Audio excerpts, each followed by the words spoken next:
Welcome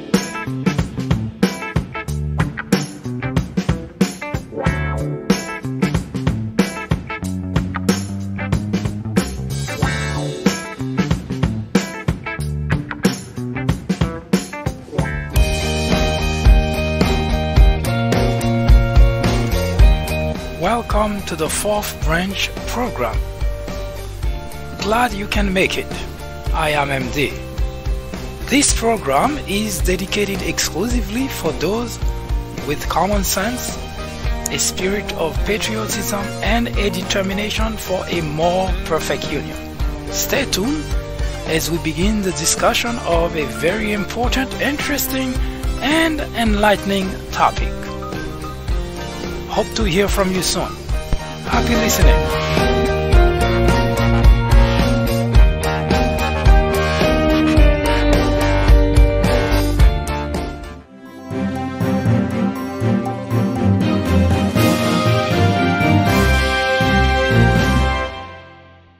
Jeff Rich says that if you think education is expensive, try ignorance. Ignorance is the biggest threat to any democracy. It is, however, the ignorance of the ignorance which represents the greatest danger to society. It is what turns an ignorant man into a lunatic. Thus lies the danger, the peril even of a man, a community, a state, a country, yes, even a society. John F. Kennedy, the 35th President of the United States, said that the ignorance of one voter in a democracy impairs the security of us all. Indeed, it does. We've seen it, have we not? We've witnessed it. We are all living it, are we not?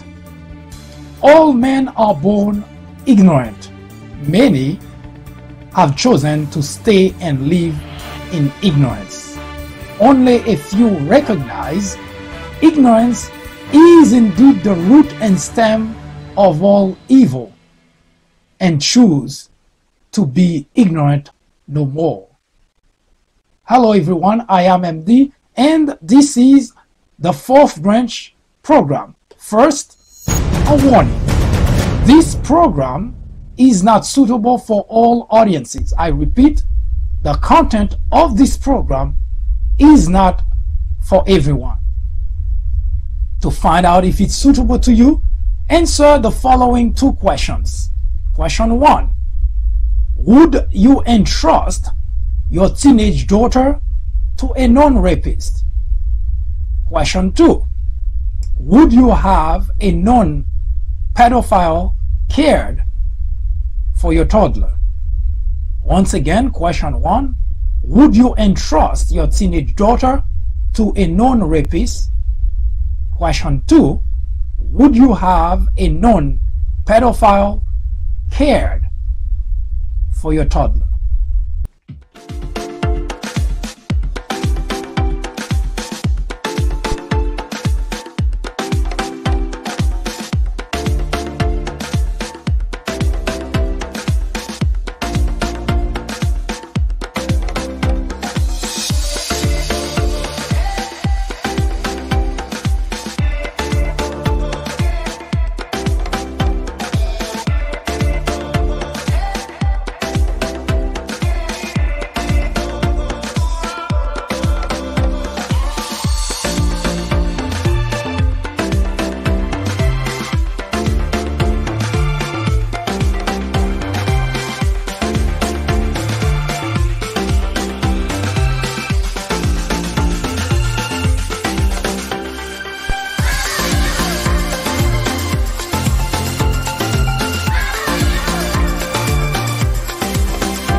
Your time is up, obviously.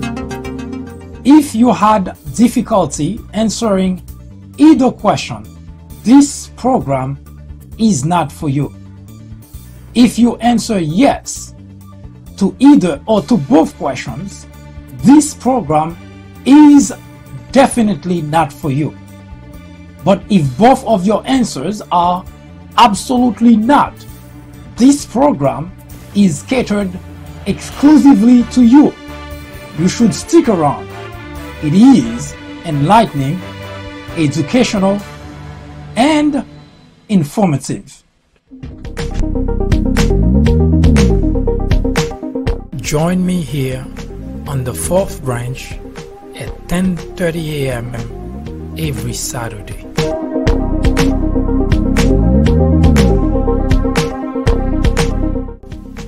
And every weekday at 2 p.m.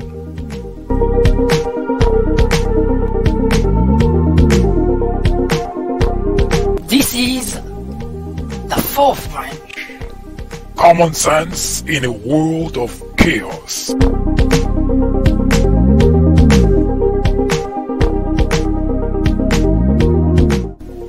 This program will resume in just a moment.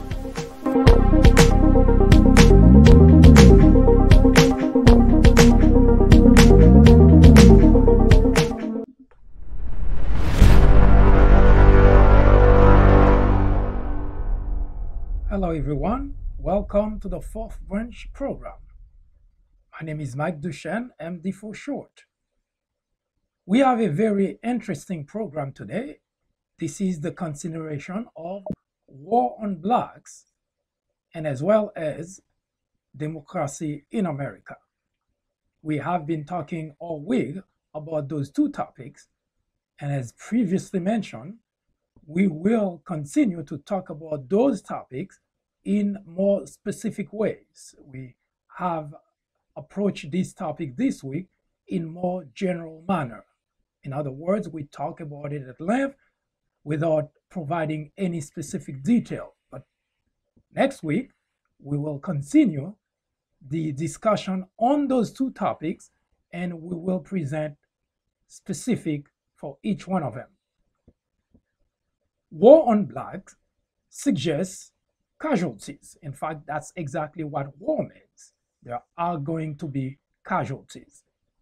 And of course, democracy in America is the system, the structure of our government which guarantees a freedom of speech and which also provide each citizen the ability to vote, to make their voices heard. When we return, we will talk first about democracy in America, and we will show you what exactly is going on as far as democracy in the country. There are plenty of events, plenty of news about other aspects of our government.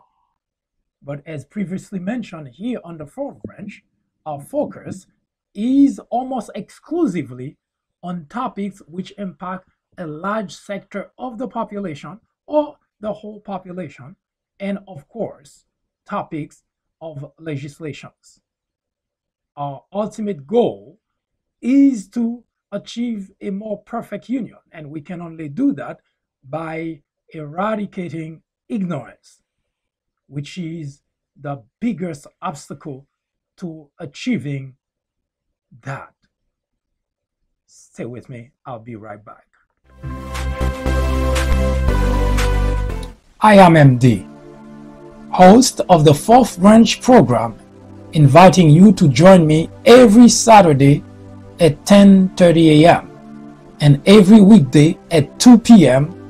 for discussions of social political issues and to dissect the meaning and the importance of current events, as well as to understand topics of legislations. The Fourth Branch Project is not associated with any political party, and we at the Fourth Branch do not have any political agenda or aspiration. Our ultimate objective is to work towards achieving a more perfect union by removing ignorance, the biggest obstacle to our democracy. Join me on our next social media broadcast. See you then.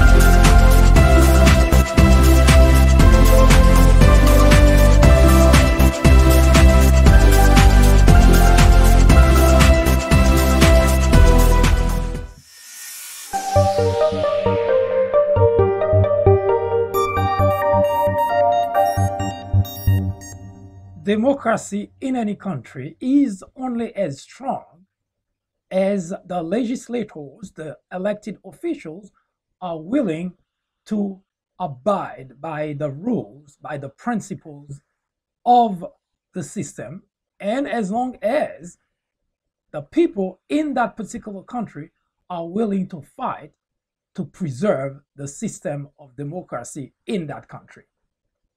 Yesterday, we show you that it is a system that can be lost. As much as it sounds a far-fetched idea that we here in the United States could lose our system of democracy, I propose to you that such possibility does exist and it is not at all far-fetched. The Weimar Republic, which is the name that was used previously for Germany, was a system of democracy. It still is. We are not going to debate or to discuss Germany.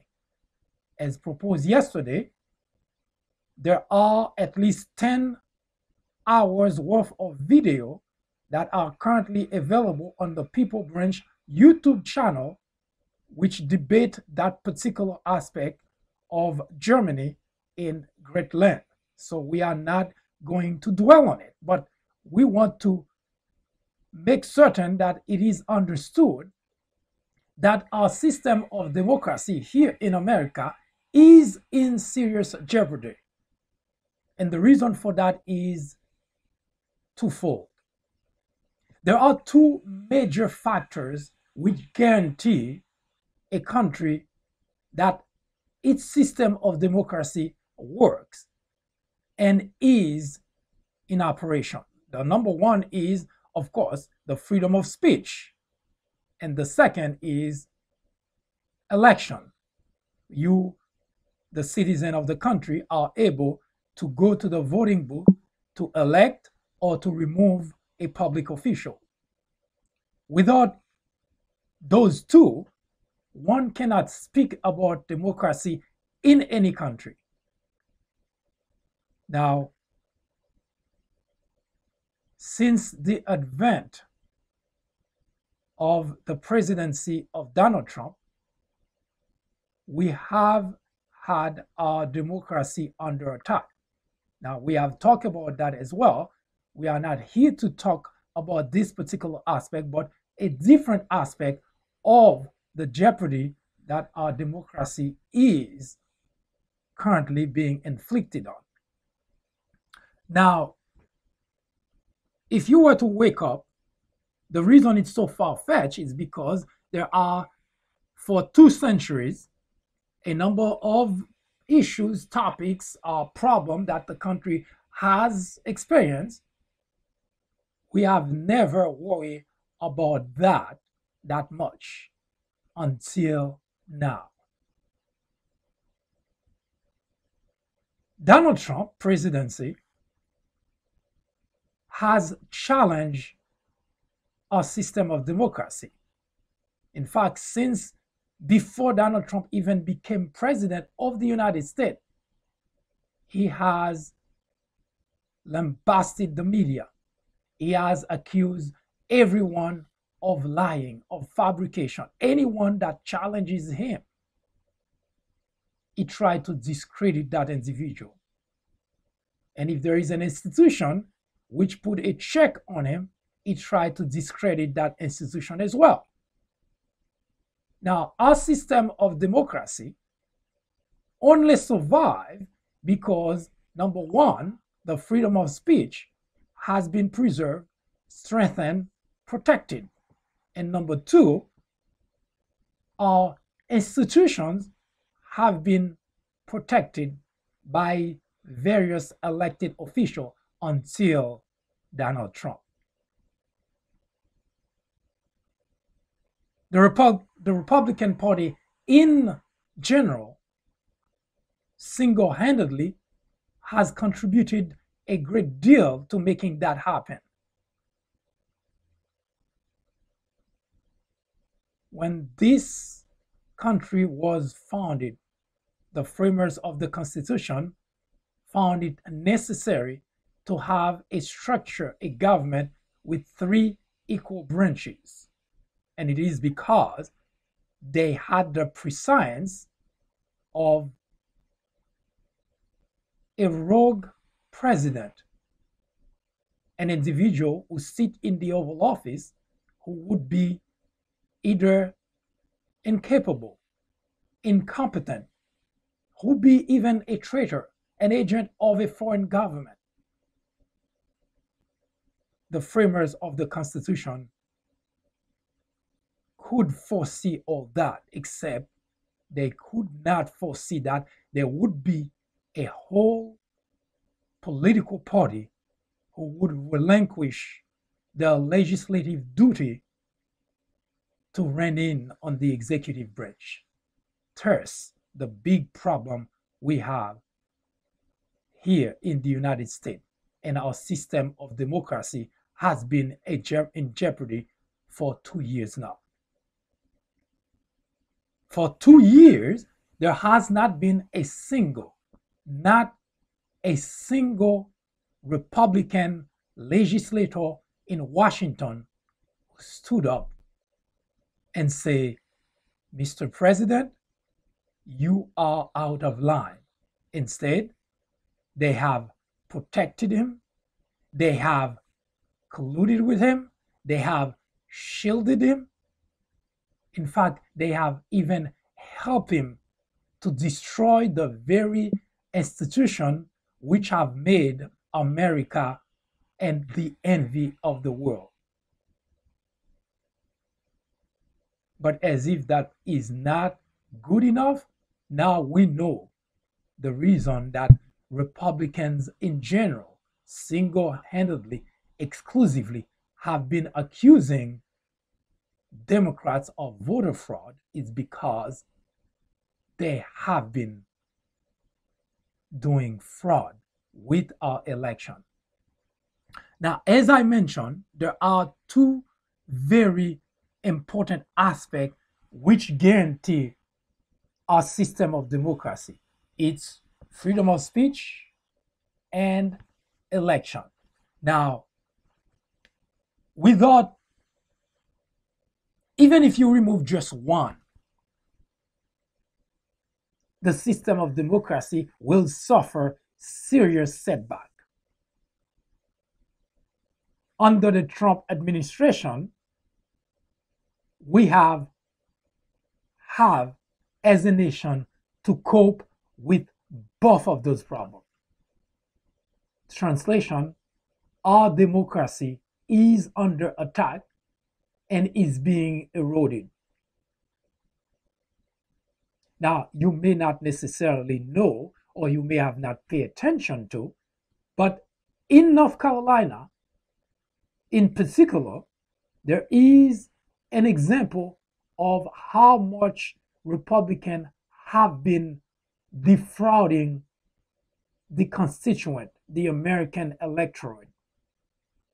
Mark Harris, who is a Republican candidate for Congress, hired a consulting company for a very specific county, Bladen County. Now, you may ask yourself why. And in fact, it is puzzling. There is nothing wrong for a campaign, either Democrat or Republican, to hire a consulting company to do a contract for them. But interestingly enough, Mark Harris' campaign hired that consulting company for Bladen County, which has an approximate 33,000 constituent electorate. Now, that company, that consulting company, in turn, subcontract the job to a gentleman by the name of Dulles. And Mr. Dulles is famous, notorious rather, for frauds, election fraud. True to his name, again, found out that Mr. Dulles hired various individuals to collect absentee ballot which never make it to the poll, which never made it to the count. Now, Mark Harris, according to the last result, won the election by 900 votes. But interestingly enough, for Bladen County, he got 61% of the absentee ballot. 61%. Of course, that triggered a flag. And when investigated, superficial preliminary investigation showed that there were so many fraud that now the Secretary of State of North Carolina suggests that there has to be a new election. That's how bad it is. Now, for several decades now, Republicans have been drumming the beat of voter fraud. Now, what we just mentioned to you is not voter fraud, it's election fraud. Because the problem was not with the voters. The problem was with the campaign, Mark Harris campaign, with election campaign fraud. Now, we don't know if there is other fraud elsewhere, but we can rest assured that most likely there are. Republicans for several decades have been drumming the beat, campaigning against voter fraud. As mentioned yesterday, we have 2 decades worth of data which prove beyond a reasonable doubt there is no such thing as voters fraud. And yet, Republicans never relent and has been continuously claiming there is voter fraud, mostly pointing fingers at the Democrat. So, of course, that has to attract attention. Why in the world that Republicans are so adamant about voter fraud when there are enough information? We're not talking about 1 day or 2 days. We're talking about 20 years of information that clearly tells you that there is no such thing. And yet, not only a Republican elected official, we're not talking about constituent here. We're talking about elected official, which makes it all the more sad because of the fact that it's people who are supposed to know better, people who are elected official, leaders of the Republican Party, who are at the roots of election fraud. And they have their mouthpiece, of course, frauds who have been in a campaign propagating this very idea that there is voters fraud. Now, if you think about it for a second, why in the world? Those people are not stupid people. They have the information that we have. Those information are public information. You don't have to be a genius. You can just Google that information and it will give you links and links of location where you could find data, 20 years worth of data that show you that voter fraud doesn't exist. So why in the world that Republican legislators, elected officials, pundit continue to peddle that message? And the situation in North Carolina gave us the answer. they have been doing election fraud for a very long time. Now, it so happened that they get caught this time.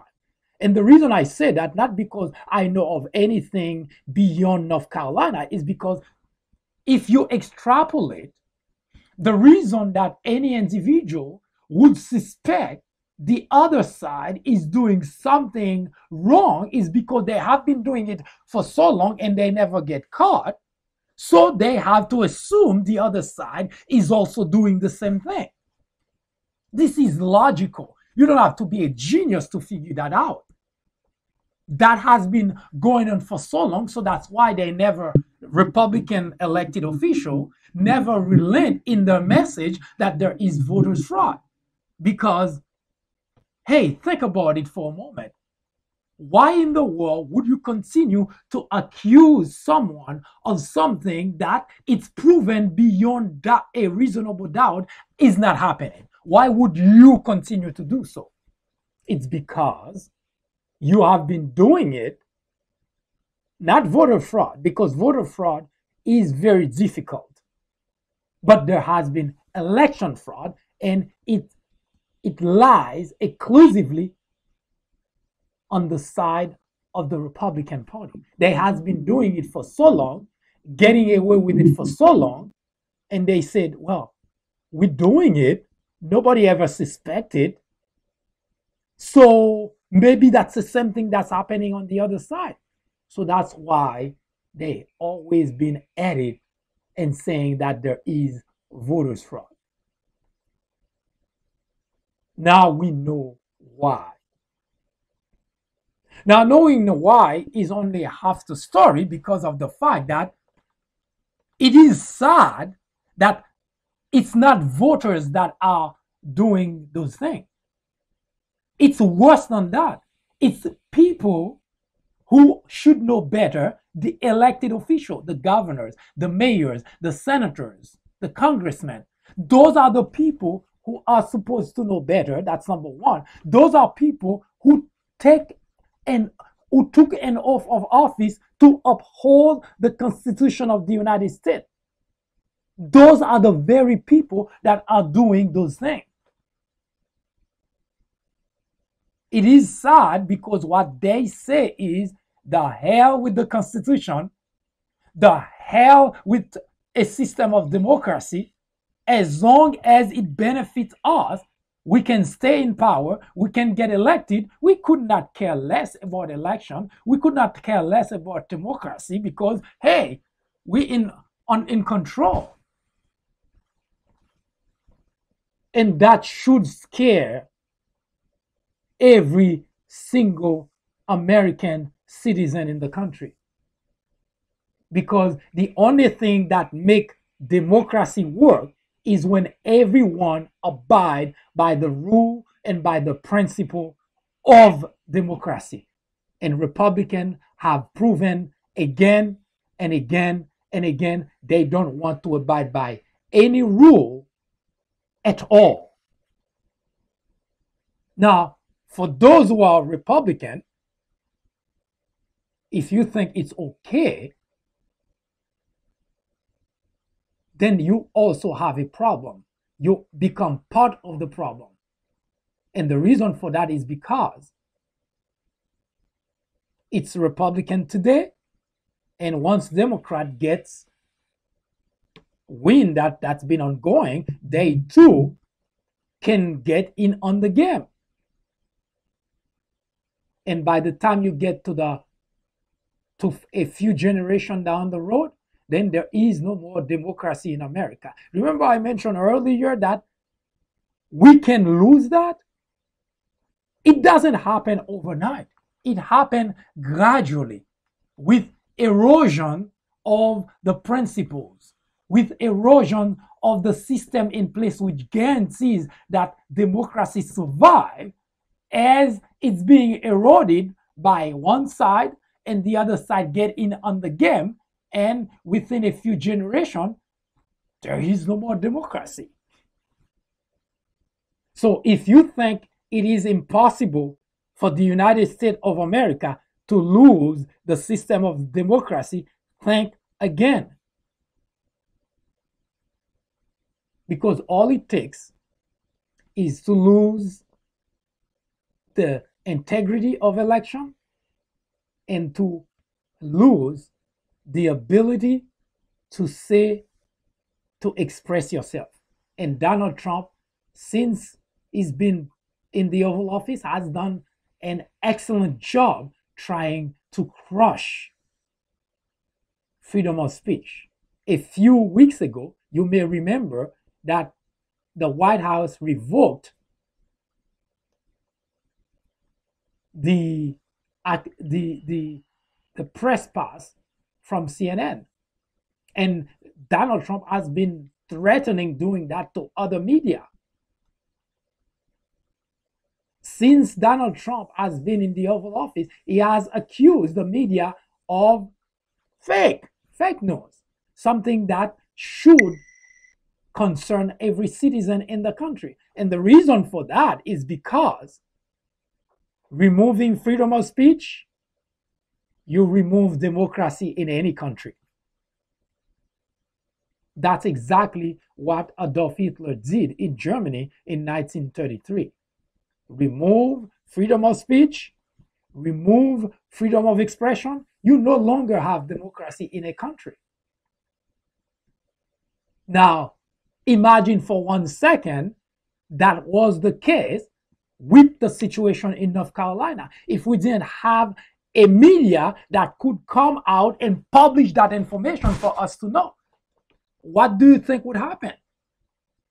Continuing in that path, you have no more democracy in the country.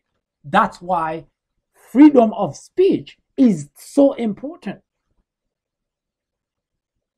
Now, we would have lost the ability to say that someone is elected because of vote of election, because election would no longer matter either, because anybody can do anything to get elected.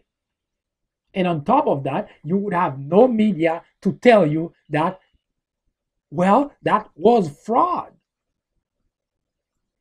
And that's why Adolf Hitler's first order of business was to suppress freedom of speech.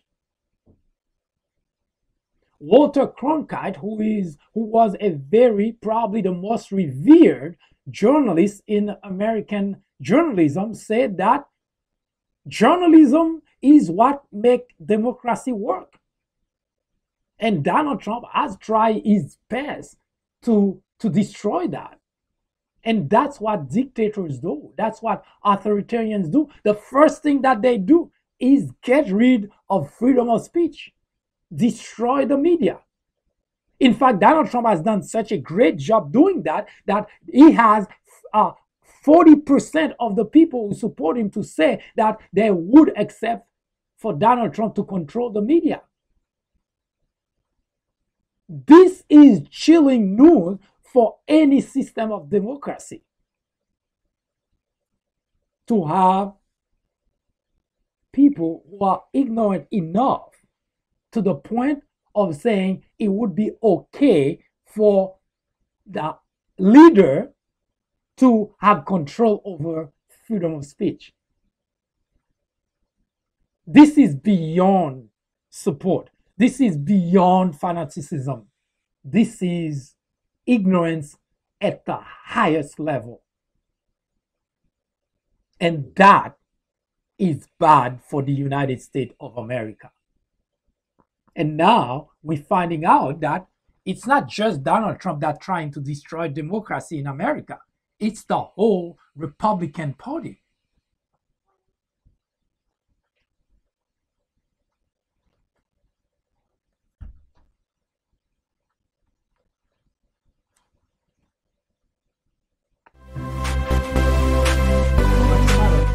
I am MD, host of the Fourth Branch program, inviting you to join me every Saturday at 10:30 a.m. and every weekday at 2 p.m. for discussions of social political issues and to dissect the meaning and the importance of current events, as well as to understand topics of legislations. The Fourth Branch Project is not associated with any political party, and we at the Fourth Branch do not have any political agenda or aspiration. Our ultimate objective is to work towards achieving a more perfect union by removing ignorance, the biggest obstacle to our democracy. Join me on our next social media broadcast. See you then.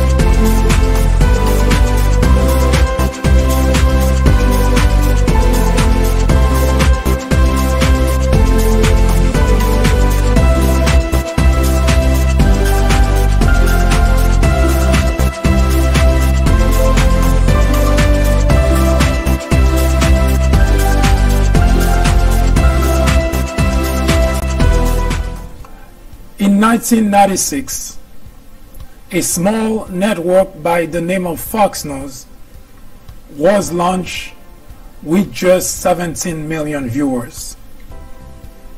Today, with over 100 million people watching regularly, Fox has become the greatest threat to our democracy, constantly bombarding the airwaves with false information, distortion of facts, and outright lies, presenting to its audience as news. Fox has created an army of blissful ignorance. According to a recent survey, 82% of Fox viewers are ignorant of facts and the truth. To keep millions of people in ignorance not only prevents democracy from flourishing, but it also clears the path to authoritarianism, to dictatorship. Martin Luther King Jr. said, "Nothing in all the world is more dangerous than sincere ignorance and conscientious stupidity." Let me finish by saying that democracy cannot survive in an environment where truth and facts do not matter. At Fox, truth and facts do not matter. Indeed, democracy in America is in jeopardy. It is a crisis the country can no longer ignore.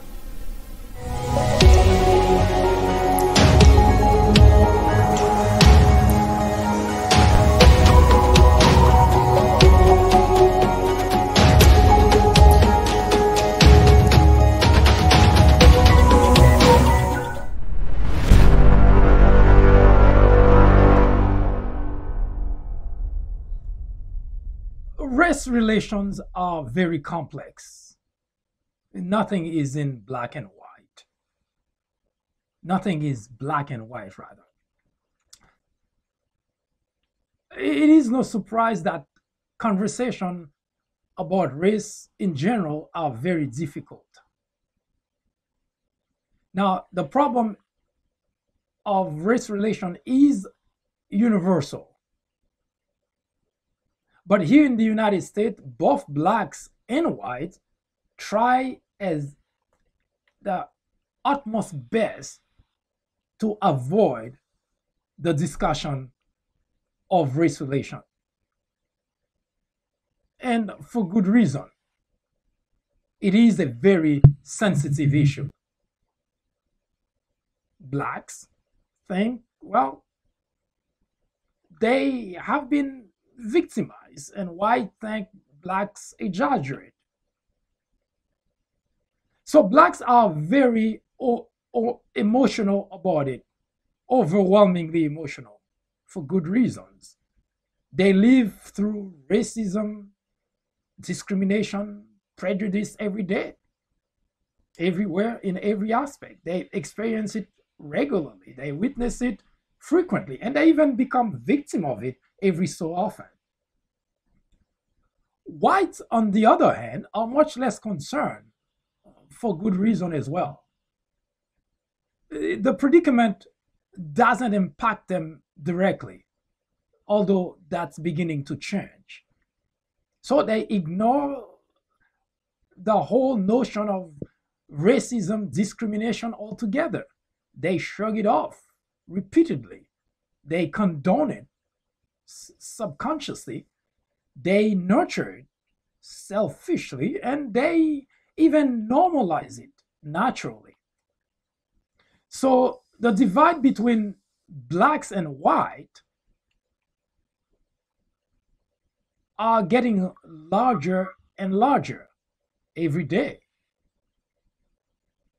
And with the presidency of Donald Trump, who is overtly racist, the situation has exacerbated. It is really unfortunate because we know that there are millions of whites who are not racist, who do not discriminate. So where do we go from here? As we have been debating all week,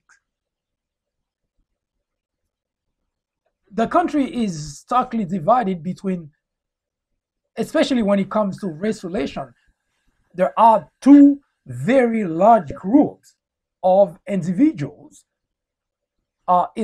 within the white society. There are millions of those who are racist, who discriminate, who are prejudiced. And there are also millions of others who see blacks as black as another individual who they interact with, they friend with, they married to, they appreciate cultures of, and so on. So every time the issue of race emerge,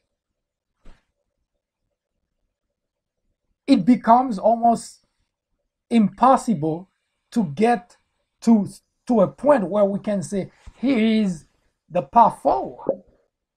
Because blacks, being very emotional about the issues, again, for good reason, because they have been in predicament that's bad. Only now that even those who have always been on the side of either neutral or understand to a certain extent the predicament blacks are, cannot really fully appreciate this situation. Because unless you are a black individual, it is very difficult for you to really understand what predicament blacks are really in.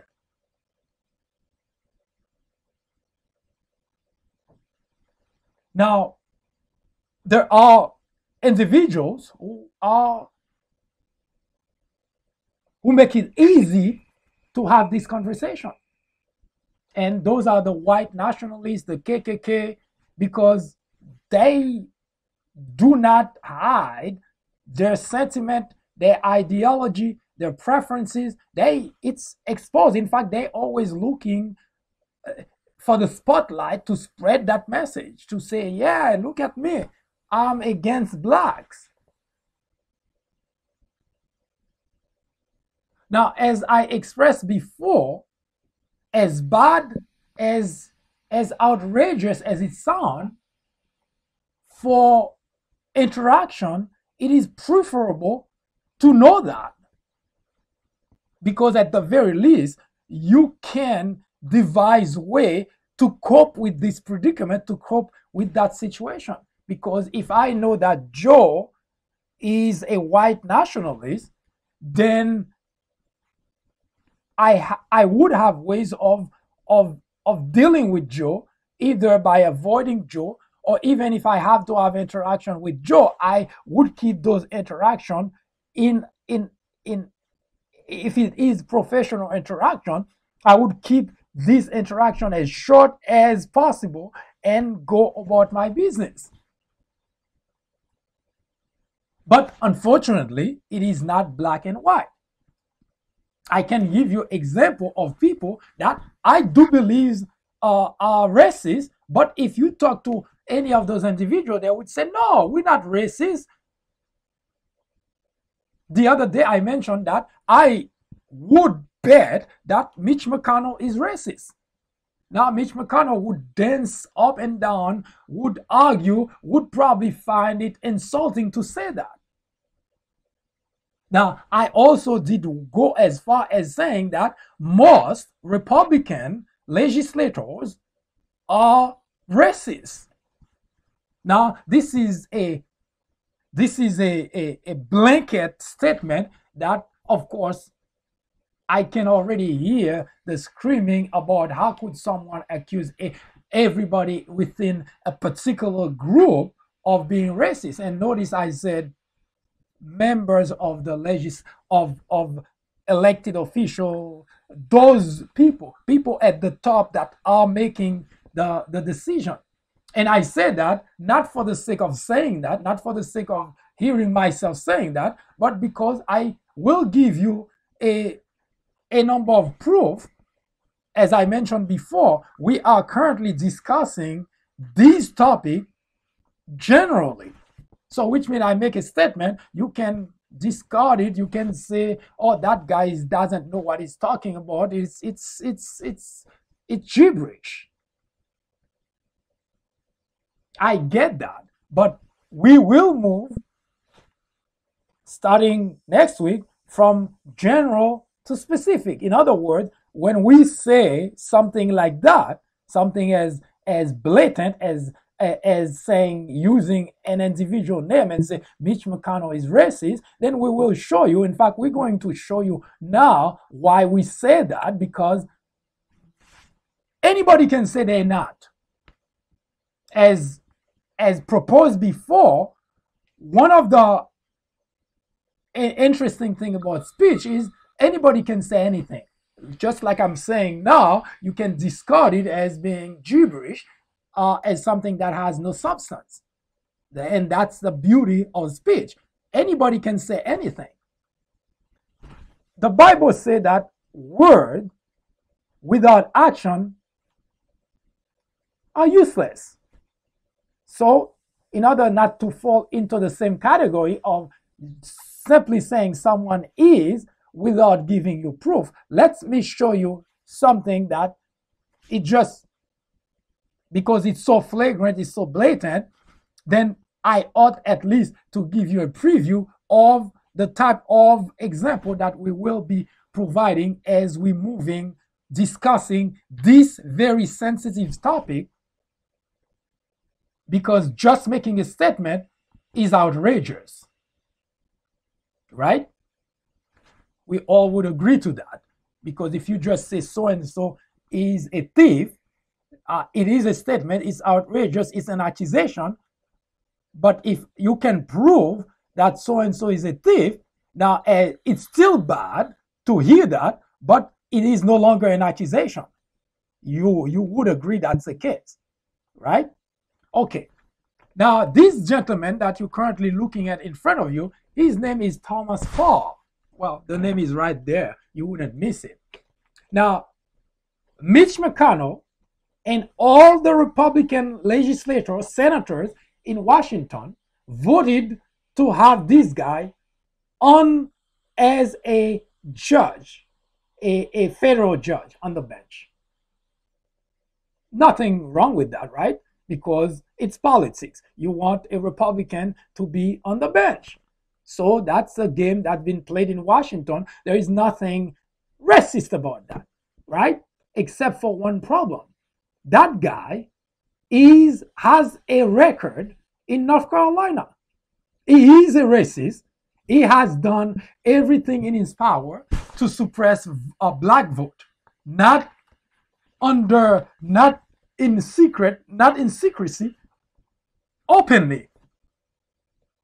Not only he has done it, he has talked about his strategy. He is what you would call a specimen of someone who is definitely against blacks.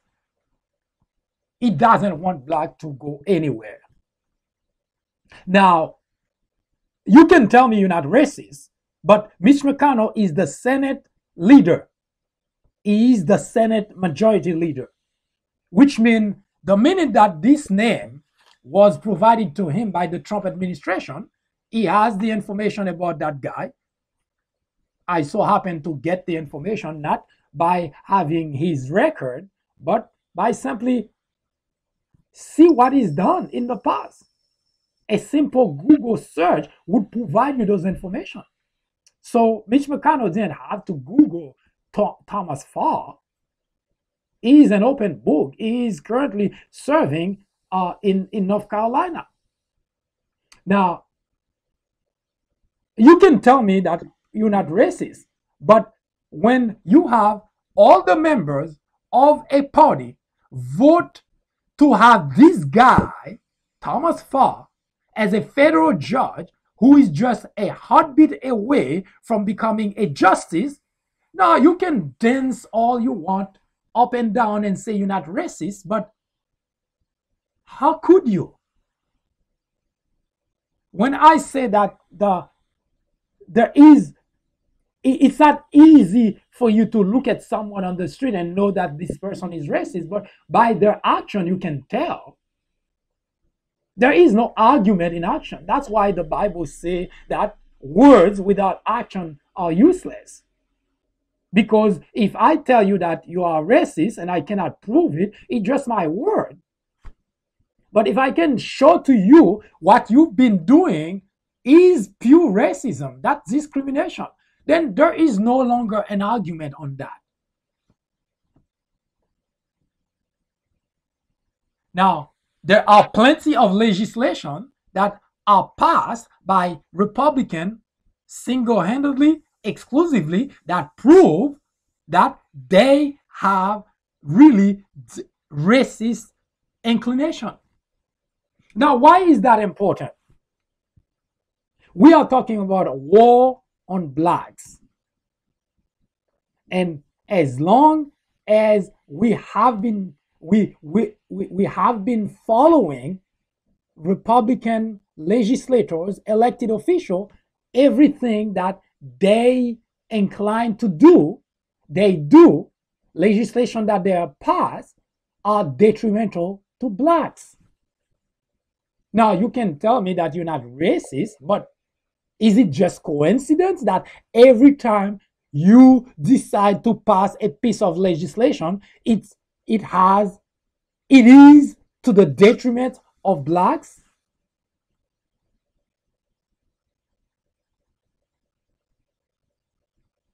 It's not politics anymore when the movement is to make certain a particular group, a specific group, either doesn't benefit of a piece of legislation or is hurt by a piece of legislation. And in the case of that guy that you're looking at, Thomas Farr, if you were to be a Senate majority leader and you are given that guy as an appointee, as a nominee rather, to be a federal judge, and you're not racist, the very first thing you would tell that president, oh, my bad, the president himself is overtly racist, which is fine. We already know that. There is no argument there. But the Senate majority leader would say, Mr. President, I'm not going to take that guy, I'm not going to take that vote on the floor.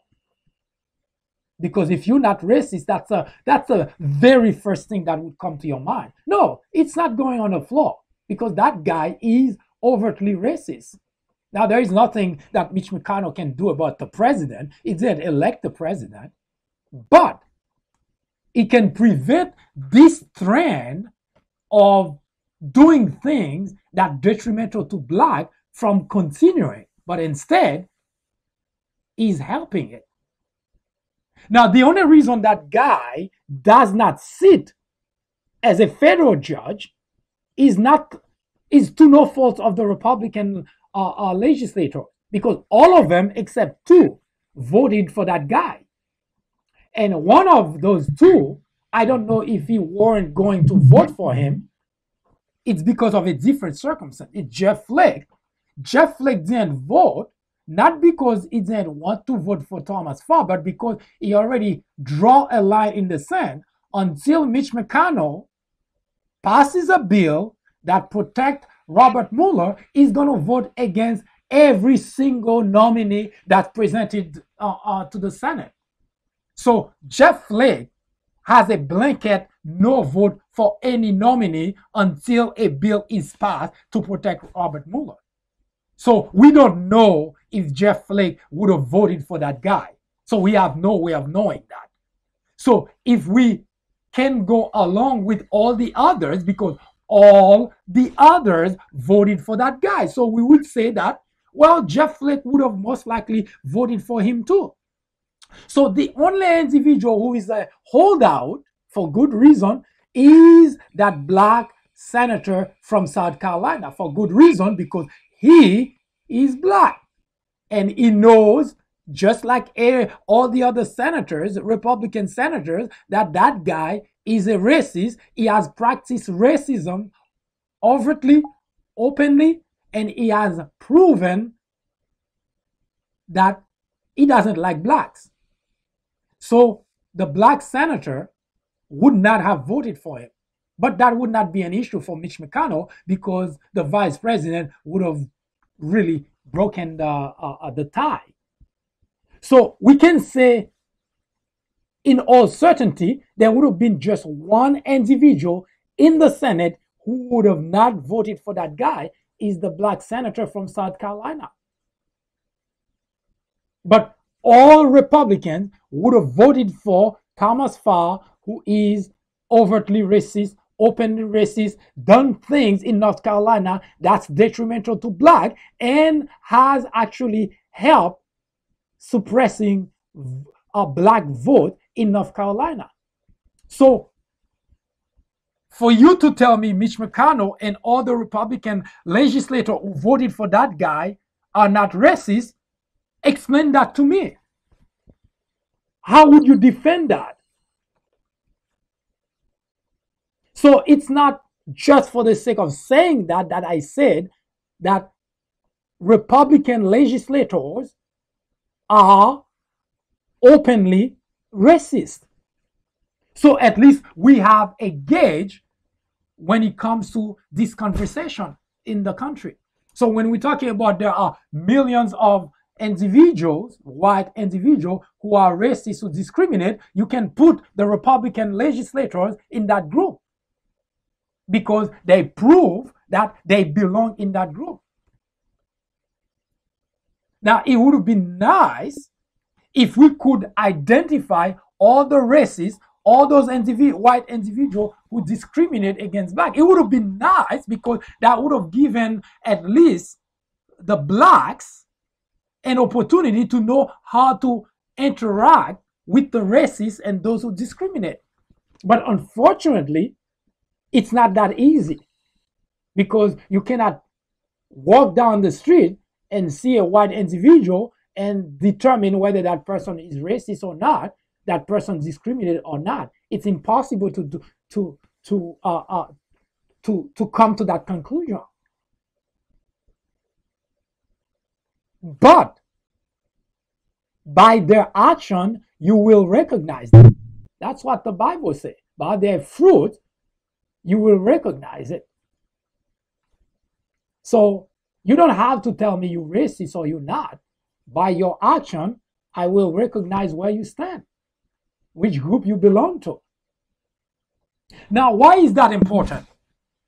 Now, I wouldn't care less that someone like me or doesn't like me, because you don't do anything to me by not liking me, right? You know, I don't get sick because you don't like me.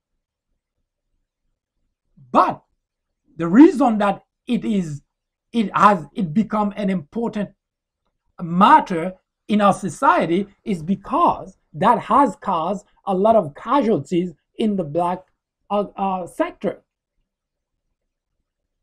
I mentioned that it started with slavery, during which time we will show you that even the idea of bringing slave here caused a lot of casualties, because we know from history that during the transportation of blacks, chain to come here to America or to be transported to Europe, many of them died on the way. So casualty started to amount from the time that whites decide that, well, blacks should be slaves. And even beyond slavery, after the emancipation, you would think that things would change. And yet casualties continue to mount. And that's the reason we have the program called War on Blacks, because war suggests casualties.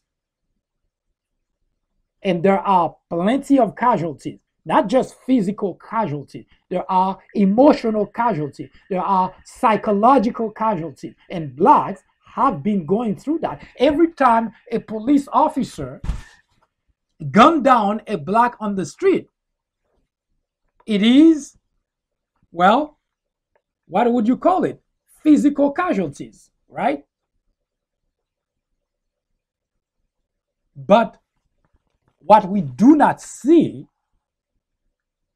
unfortunately, which is much worse than just the physical casualty, is the emotional casualty and the psychological casualty.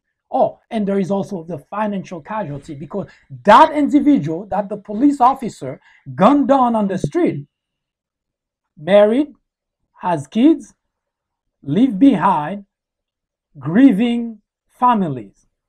Emotional casualties. Financial, because that individual that just got gunned down on the street by that police officer was the breadwinner. Now there is financial casualty for that family. Psychological, that family will have for years to come to cope with that physical casualty. Kids without father will have to continue to cope with that. And even worse, those kids would go in, most likely, in a path that may end up also become physical casualties of society. So when we talk about war on blacks, it's not for sensation that we use and we pick that. It's because the white society has been waging a war on blacks, and that has caused a lot of casualties: physical, emotional, psychological, and financial casualties. Now, as I mentioned a few days ago, I got a few people backlash telling me, one particular individual said I don't know if he said he or she, because on the internet people can hide behind a mask. The individual told me he's going to report me. And I think, number one, I wonder, report me for what again? And number two, that individual already tell me that he belongs in the group of those who discriminate or are racist. As simple as that. Unfortunately, I don't have an image to put on that individual to know that how to deal with that particular individual. Because as it was during slavery, when civil war erupted, there were millions of those who were on the side of keeping slavery around. They fought. They even gave their lives to keep slavery around. We're talking about whites. On that side, there were whites only. On one side, there were just whites who want to keep slavery around. And then on the other side, there were both blacks and white fighting to end slavery. That's what makes the discussion about racism and discrimination difficult, because there are whites, millions of them, who do not discriminate, who are not racist. Those who actually part of helping the process to put an end to that problem. And there are those who are determined that this is the way things supposed to stay. And we know that's the case, and those are people at high level. We've seen candidates for president, Republican candidates for president, actually using the race issue to spring their campaign, to get their campaign further. You know, they step on the back of blacks, because that's what racists and people who discriminate do, because they have a group that they know they can harness. That's what Donald Trump did. He exploited one of the worst emotions of mankind, hatred, in order to become president of the United States. So we're not talking in the void. This is not hyperbole. This is real. We have people at high level, those people you would expect to help stamp down this problem. Those are the very people that actually use it, exploit it, to the point of one of such individual is in the Oval Office today. So war on blacks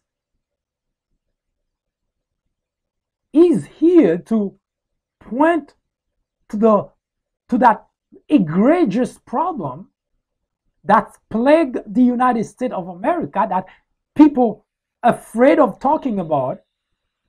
Some people are avoiding it altogether because, gee, we don't want to talk about that, because I don't want people to know that I know that's a problem. Blacks are avoiding it because if you're at a workplace, you don't want your boss to know that you know that he is racist. It discriminates against you, because you might lose that job. Besides the example that I just gave you about a police officer who gunned down a black individual, the financial casualties mount for blacks in particular. Two people go for a job interview, a black and a white. The black could be more qualified, could have more experience, but the white individual would be the one that's called for the job. And that actually is a setback for blacks. Financial casualties. Even social status is being part of the casualties that blacks have to continuously fight against. Those are not just product of imagination. Those are reality for blacks in general. I pointed out before that during the time that I was getting a degree in journalism, I met quite a few what I would call racists, or at the very least people who discriminate. To my surprise, people who are in those classes studying journalism, and the first 101 class is journalists don't just say things without checking and making certain that the information that you have are accurate, but because discrimination, inclination, and racism are so prevalent on those individuals that they bypass this very principle of journalism to say that blacks are more inclined to be criminal. And they base that on the fact that there are so many blacks that are incarcerated, but there is no context behind any of the argument. And the reason it's so bad is because first, I present you the following example, and that's one of my argument. For instance, in the war on drugs, which I personally translate to war on blacks, because until 2 years ago, when the government now realized that there are so many whites who are also addicted, we're no longer talking about war on drugs, we're talking about a disease that needs to be, people who are addicted now need to be helped, not incarcerated. But during the whole time there was war on drugs, blacks in particular, in general, were being arrested and incarcerated and labeled as criminal, because if you get caught with a small packet of drug, individual cocaine, marijuana, whatever it is, for individual consumption. We're not talking about people who are distributing drugs. We're talking about people who are using drugs. Not that it's okay, but nevertheless, individual consumption of drugs, those blacks individuals are picked up on the street, labeled as criminal, incarcerated. And the number of those, of the casualties based on that keep mounting. And that increase the percentage of blacks incarcerated, not because they did anything criminal. Well, if you remove the idea of having a small packet of cocaine or marijuana in your pocket as criminal, if you remove that, then all those individuals were incarcerated for that, and that gives them a record of criminal. And a lot of whites have made a career out of that. It's the attorney general, the attorney, whoever aspire, the chief of police, who put so many of those individuals in jail, aspire to become a governor, to become attorney for the state. They're going to use those numbers as campaign slogan to say that they put X number of individual criminal behind bars. They say criminal, but there is never a context of what criminal is. It could be a number of those individuals alone. Now, here's what makes it so unjust talking about that, and why it's war on drug was just war on black. Two people down the street walking, both a black and a white. The white has a small packet of cocaine for individual consumption. A black has a small packet of cocaine, individual consumption. Both of them pass on, go down on the street. The black gets stopped, searched, found the cocaine, arrested, in jail. Now he's a criminal. The white goes through, never gets stopped. And that happened again and again and again and again. And the reason it kept happening is because, well, it's blacks. And there is no outcry, no outrage from our society, because we're taking our young kids, those are usually students in middle school, in high school, that are doing bad things without their parents' knowledge, and they get picked up for drug possession, incarcerated, now have a criminal record. The whites just go through, never get picked up, nobody knows about it. What do you see in that picture? It is a systematic movement by our society to destroy blacks. It's war on black. That's a casualty, because here's a food for thought.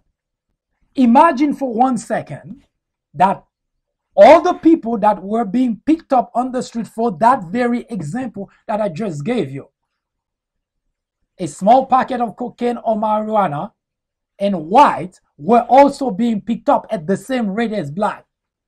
I guarantee you society would have been up in arms, outraged, because we're destroying our kids' life.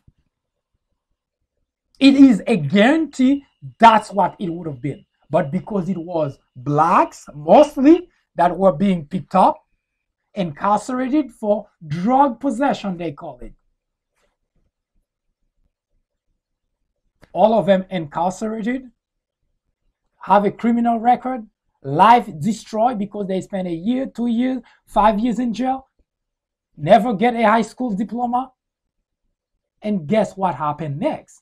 Even when released from jail, what do you expect to happen to an individual whose life has been destroyed by the system? There is no path forward. There is no skill.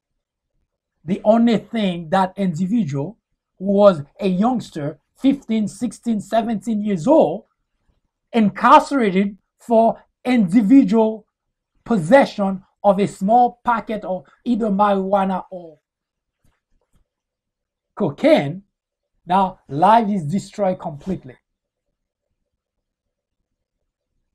Now, it is a war on blacks because the whites were not being picked up at the same rate, and they were using at the same rate.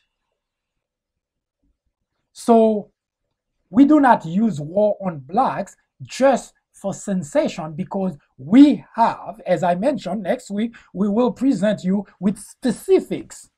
We have specifics that clearly show that our society has been waging war on blacks, and it's at all levels, all aspects, all areas of lives.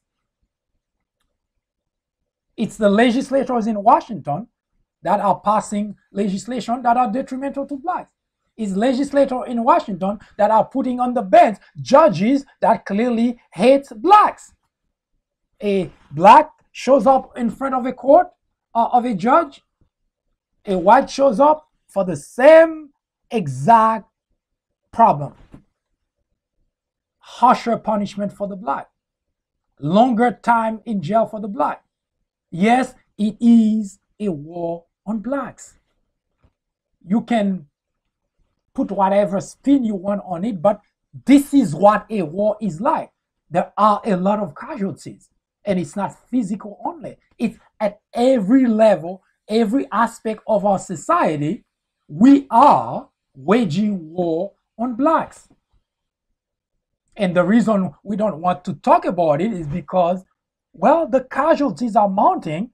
And the example of the drug that I mentioned to you, it is in fact true that is the case, because the reason they weren't picking whites along with blacks, as I mentioned, is because if they did, the outrage would have been so high that even our federal government would have had to do something about it.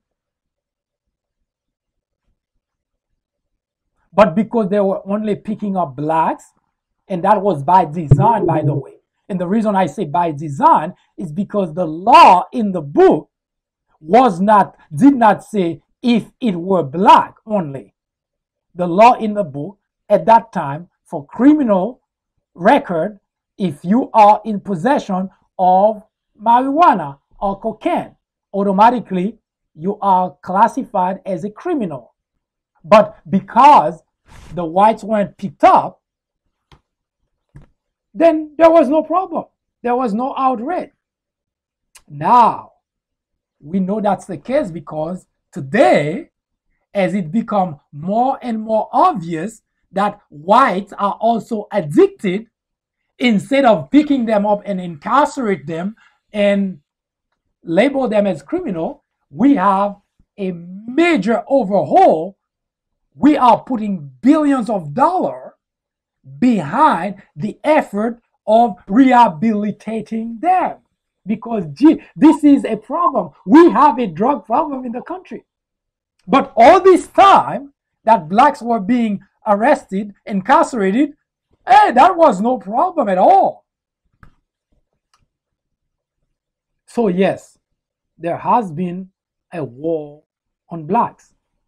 And we are here to show it every step of the way and to provide this information, not just for the sake of providing it, but to make it certain that society is well aware of the type of things that our legislators, our justice system is doing, and that's detrimental to a very specific group.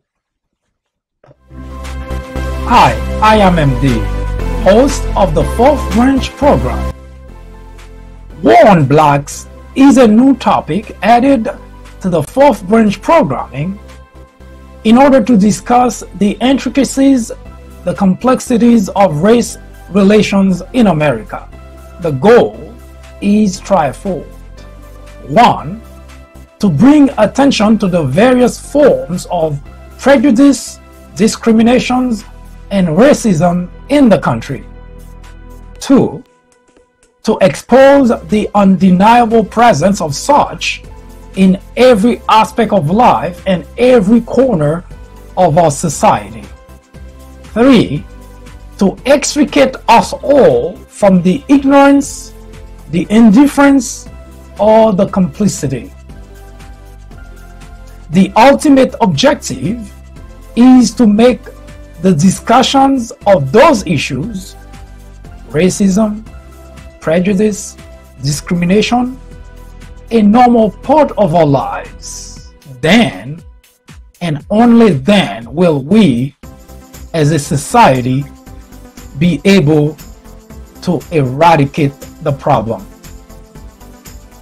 Martin Luther King Jr. said, "Nothing in all the world is more dangerous than sincere ignorance and conscientious stupidity."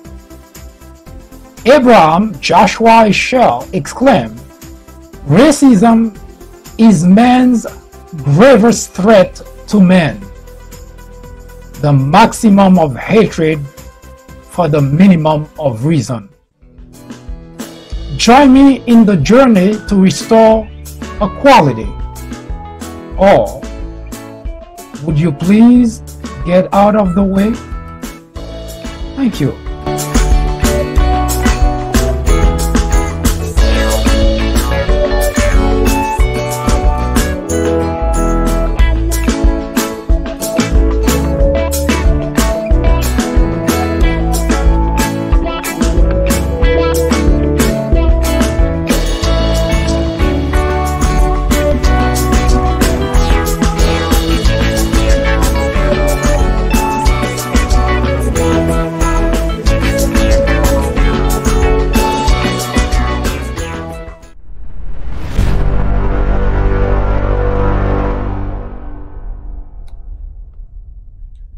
If you have any topic that you would like us to research and discuss in this program, next week we will continue with the discussion of war on blacks. It will be a kind of a side topic. We will have it on, at very least, on a weekly basis, as long as democracy in America. But we will continue the discussion of other important topics, such as we have done in the past. If you go to People Branch YouTube channel, you will find that we have discussed a number of other topics. Just recently, we had the importance of the EPA. All of our presentation are archived on the People Branch YouTube channel, and we encourage you to take a look at our channel, our YouTube channel, for other interesting topics. If you have any comment, criticism, suggestion, we encourage you to contact us and let us know about it, because this program is here to stay. Our objective, as mentioned, is to eradicate ignorance, which is a major obstacle to our democracy. And by doing so, we are hoping that we can achieve a more perfect union. So, any comment, any suggestion, or if you have a topic of interest, whatever it is, do not hesitate to contact us and let us know about it. Because the goal is to perfect the union. Thank you for watching. I hope to see you again next week. Have a wonderful afternoon. I am MD, host of the Fourth Branch program, inviting you to join me every Saturday at 10:30 a.m. and every weekday at 2 p.m. for discussions of social, political issues and to dissect the meaning and the importance of current events, as well as to understand topics of legislations. The Fourth Branch Project is not associated with any political party, and we at the Fourth Branch do not have any political agenda or aspiration. Our ultimate objective is to work towards achieving a more perfect union by removing ignorance, the biggest obstacle to our democracy. Join me on our next social media broadcast. See you then.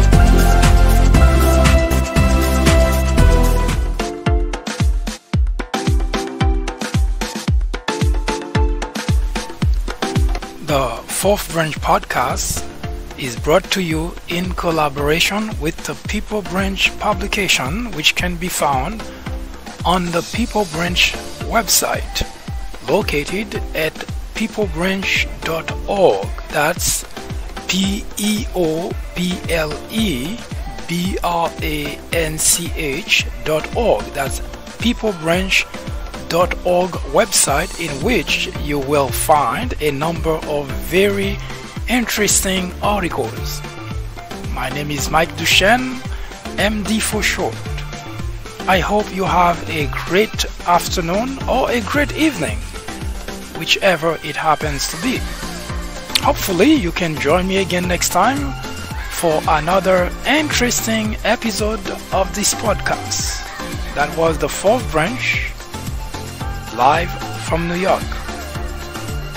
Good day.